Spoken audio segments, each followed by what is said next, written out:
शुक्ल पक्ष की नवमी तिथि, बैसाख महीना।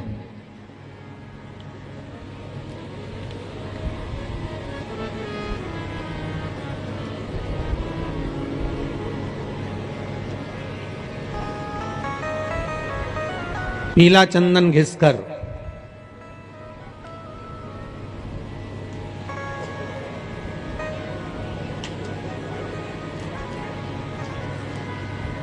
उस चंदन को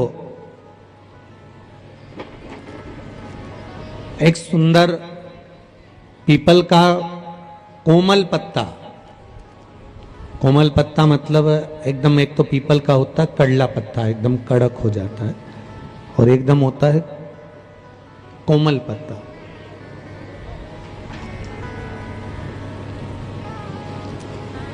उस पीपल के कोमल पत्ते पर पीला चंदन घिसकर, जो वो चंदन होता है, उस चंदन को घिसकर उस चंदन को उस पत्ते पर रख लें। और महाराज उस पत्ते को मध्याह्न के समय पर, जैसे जब सुबह के समय पर सारी पूजन हो जाए, अर्चना हो जाए, भगवान शिव के मंदिरों में जल समर्पित हो जाए, उसके बाद में जब बाबा एकदम आनंद में विराजे हों, तब जहां शिवलिंग रखा होता है,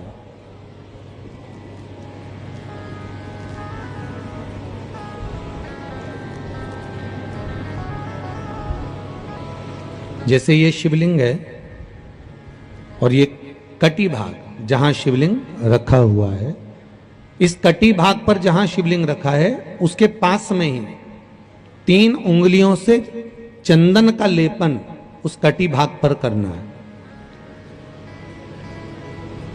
जो उंगलियां लगी रहेगी उसी को अशोक सुंदरी वाली जगह पर स्पर्श करना है, और अशोक सुंदरी वाली जगह पर स्पर्श कर कर कुछ देर तक चंदन लगे रहने देना है। उसके बाद में उस चंदन को वापस निकाल कर लेकर आना है। कटी भाग पर जो लगाया गया है उसको भी निकाल कर वापस लेकर आना है। फिर बाबा का स्नान नहीं कराना है, केवल चंदन लेकर आना है, उसी पीपल के पत्ते पर रखकर। एक डिब्बी में उस चंदन को आप रख लीजिए।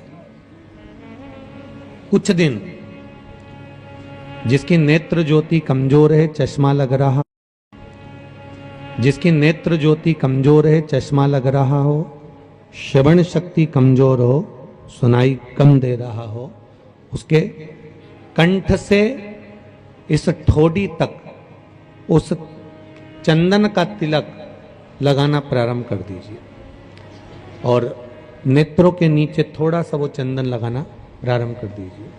लगभग 20 से 22 दिन तक आप उसका प्रयोग करिए, और एक रुद्राक्ष का जल शिव को समर्पित कर कर उस जल का आचमन करना प्रारंभ कर लीजिए। लगभग 22 दिन लगेंगे। धीरे धीरे फिर जाकर डॉक्टर को जांच करा लेना, नेत्र की ज्योति बढ़ना प्रारंभ हो गई है।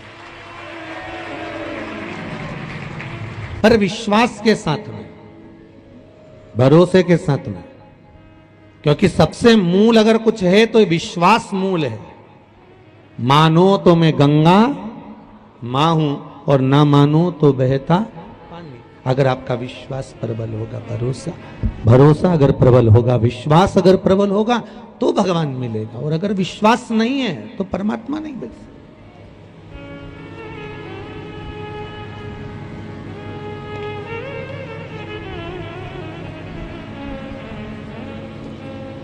विश्वास के बल पर भगवान की प्राप्ति है।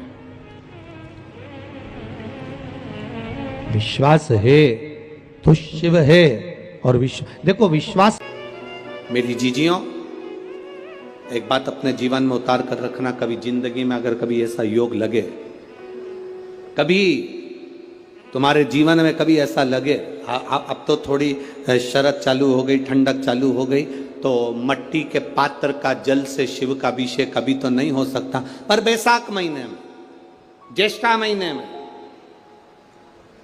कभी मौका लगे अपने जीवन में, और तुम्हें लगे कि मेरे जीवन में दुख समाप्त ही नहीं हो रहा, मेरे दुख जा ही नहीं रहा, तो 5 बेलपत्र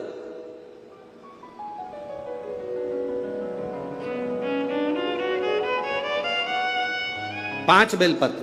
एक आप लोगों को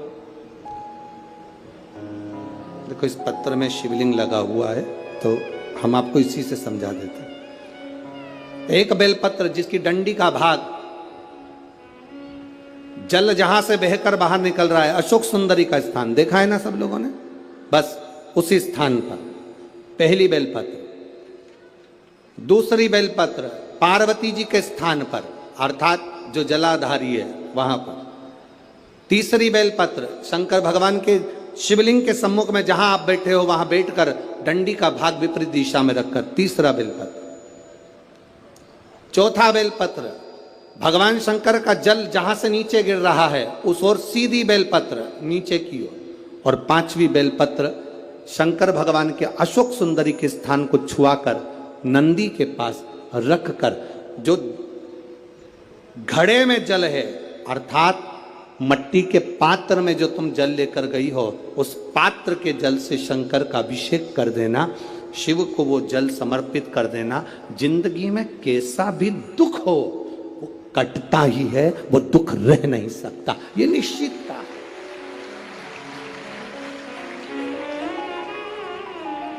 कभी कभी आप लोगों ने नागपुर में ऐसा दर्शन करा कि नहीं करा हमें नहीं मालूम, नागपुर की लीला तो हम नहीं जानते, पर हमारे उधर आज भी होता है। जब बैसाख का महीना आता है, ज्येष्ठा महीना आता है, गर्मी का समय आता है, तो शिव जी के ऊपर ऐसा ऐसा तिकोना लोहे का कुछ एंगल बनाकर उसके ऊपर मिट्टी का हंडा रख देते हैं। अब यहाँ नागपुर में आप लोगों ने दर्शन करे ना करे वो हमें नहीं मालूम, पर अभी तक चांदी का लगता था, अभी तक सोने का लगता, पीतल का लगता, तांबे का लगता, पर जैसे ही बैसाख का महीना आया, जैसे ही ज्येष्ठा महीना आया, वैसे ही मिट्टी का पात्र रख दिया जाता, उसमें से बूंद बूंद पानी शिव जी को समर्पित। करें दर्शन यहाँ पर, किसी ने करे यहाँ रखते हैं लोग, ठीक है। शिव तत्व की प्राप्ति के लिए भगवान देवादिदेव महादेव के आनंद सुख को प्राप्त